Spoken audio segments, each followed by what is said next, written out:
जय Shri Krishna, Radhe Radhe. I hope आप सभी बढ़िया होंगे। स्टार्ट करते हैं आज का वीकेंड एनालिसिस। कैसा क्या लग रहा है मार्केट, नेक्स्ट वीक क्या हो सकता है, कैसे क्या सपोर्ट रेजिस्टेंस है, उसके बारे में बात कर लेते हैं।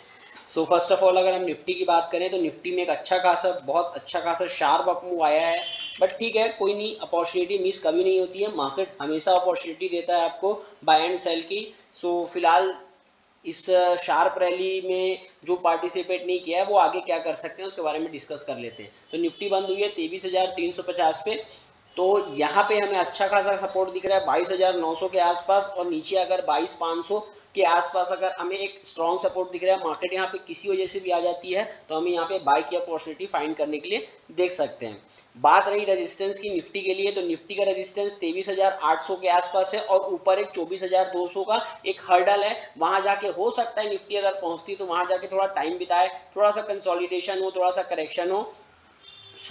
ये दो मेरे को लेवल दिख रहे हैं। और यहाँ पे एक बात निफ्टी के लिए मैं ये बोलूंगा कि निफ्टी पे एक अच्छा खासा डाउन ट्रेंड चल रहा था, बट स्टिल निफ्टी यहाँ से एक अच्छा खासा शार्प अप मूव आया। तो जब तक 23,800 को क्लियर नहीं करता है निफ्टी, देन मीडियम टर्म के लिए buy on dip, medium term के लिए स्टिल यहाँ पे एक सेलिंग का, मतलब सेलिंग हो सकता है मार्केट में। फॉर द शॉर्ट टर्म हम व्यू को एज अ, मतलब बुलिश नहीं कर सकते, but view as a neutral कर रहा हूं मैं, कि अभी अगर जब तक ये अगर 23,800 का ब्रीच कर देता है लेवल, देन अगर कोई फॉल आता है तो मैं ये बोल के चलूंगा कि 21,900 का बॉटम आसानी से नहीं टूटेगा।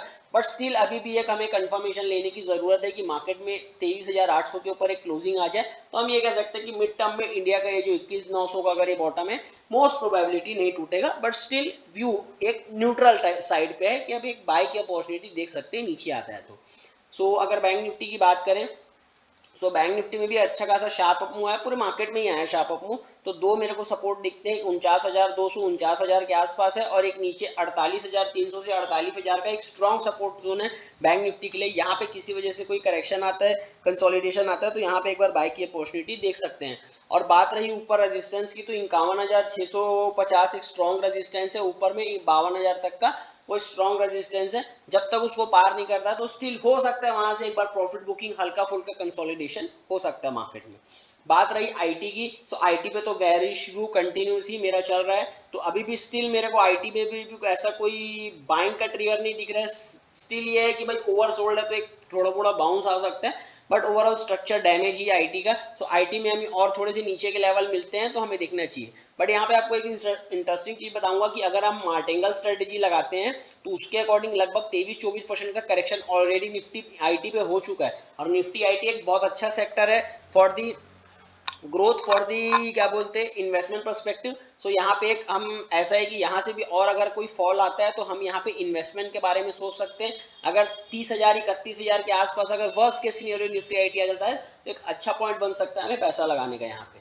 तो बात तो ये हो गई। दूसरा अगर हम बात करें ग्लोबल मार्केट की, तो ग्लोबल मार्केट में स्टिल एक अच्छा खासा प्रॉफिट बुकिंग आया, थोड़ा सा प्रॉफिट बुकिंग वहां से पैसा निकला और हमारे यहाँ इंडिया पे आया। थोड़ा सा वैल्यूएशन ठीक हो गया था निफ्टी के पर्सपेक्टिव से, तो थोड़ा आया पैसा हमारे इंडिया पे। बट स्टिल यूएस मार्केट भी थोड़ा सा वीक ही दिख रहा है, अभी थोड़ा हल्का फुल्का बाउंस आया है, और नेस्डेक भी थोड़ी सी गिरी हुई है, तो ठीक है। और बात करें डॉलर की, तो डॉलर इंडेक्स तो अच्छा खासा कमजोर हुआ था।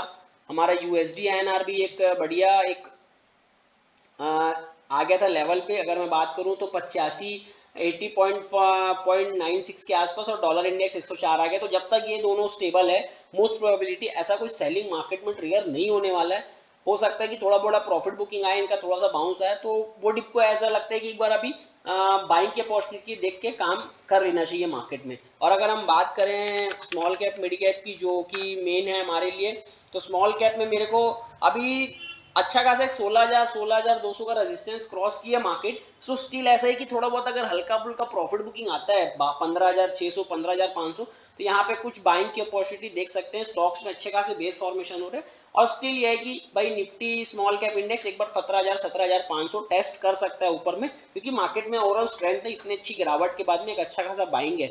तो ये भी एक शॉर्ट टर्म के लिए ऐसा लग रहा है कि थोड़ा सा एक रैली हो सकता है मार्केट में, और थोड़ा सा यहाँ पे जान दिख रहा है, ठीक है। देन अगर हम बात करें क्या बोलते हैं निफ्टी मिड कैप की,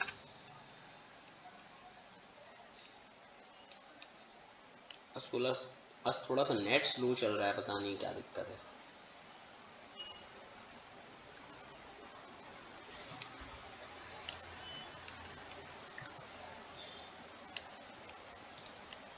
अगर हम बात करें मिड कैप की, तो मिड कैप में भी सेम ही है। मिड कैप ने तो अच्छा खासा ब्रीच किया है लेवल को, तो दोनों लेवल 50,500 49,600 अगर किसी वजह से भी आते हैं तो हमें बाइंग की अपॉर्चुनिटी देख सकते हैं। और हमारा अगला रेजिस्टेंस यहाँ पे 54,500 के आसपास आता है मिड कैप में। ओवरऑल स्टॉक्स में अच्छा खासा बाइंग हुआ है, नीचे से अच्छा खासा बेस फॉर्मेशन हुआ है। So one can check out this for the, मतलब एक ओवरऑल व्यू है कि थोड़ा सा ऐसा लगता है कि शॉर्ट टर्म में डिप है, बट ये भी आप बिल्कुल ध्यान रखेंगे कि मार्केट 4-5 दिन से कंटिन्यू चल रही है, तो एक रैली में ना कूदे, थोड़ा सा वेट करें। ऐसा नहीं है कि मार्केट छूट गई, ऐसा है, आपको बाइंग अपॉर्चुनिटी मिलेगी, थोड़ा सा धैर्य रखें, पेशेंस रखें, ऐसा नहीं है।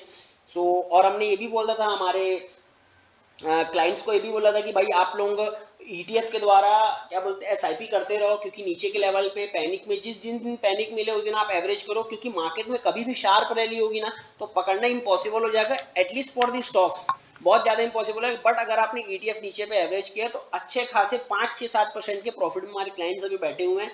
बिल्कुल जहां जहां पैनिक दिखा, जिस दिन हमने मार्केट में पैसा डाला है ईटीएफ के थ्रू, म्यूचुअल फंड के थ्रू, देन अब मार्केट में थोड़ा रिवर्सल दिख रहा है, तो हम थोड़ा सा बेस फॉर्मेशन देख के अब स्टॉक्स में फोकस करेंगे। सो मेरा अप्रोच ऐसा रहता है कि भाई क्या हो रहा है नहीं, क्योंकि क्या होता है, सिंपल है रूल, गिरते हुए मार्केट को कभी नहीं छेड़ना चाहिए, बढ़ते हुए मार्केट को कभी नहीं छेड़ना चाहिए। गिरते हुए मार्केट में जब हमको बाउंस मिले तब बेचना चाहिए, और बढ़ते हुए मार्केट में थोड़ा डिप मिले तो उसमें बाय करना चाहिए जहां आपका रिस्क रिवॉर्ड फेवरेबल है, बिकॉज रिस्क रिवॉर्ड फेवरेबल होना बहुत इंपॉर्टेंट होता है मार्केट में। सो यही था मेरे तरफ से व्यू वीकेंड एनालिसिस का। आई होप आप सबको बहुत अच्छा लगा होगा, और अगर अच्छा लगा होगा तो लाइक भी कीजिएगा, और अपने दोस्त को, अपने फ्रेंड्स को, अपने फैमिलीज को शेयर कीजिएगा वीडियो, और बिल्कुल सब्सक्राइब बटन भी जरूर दबाएगा। आपके लिए हर वीकेंड ये मेरी एनालिसिस आती रहेगी और आपको अच्छा अच्छा चीज देखने को मिलेगा। सो साइनिंग ऑफ, राधे राधे।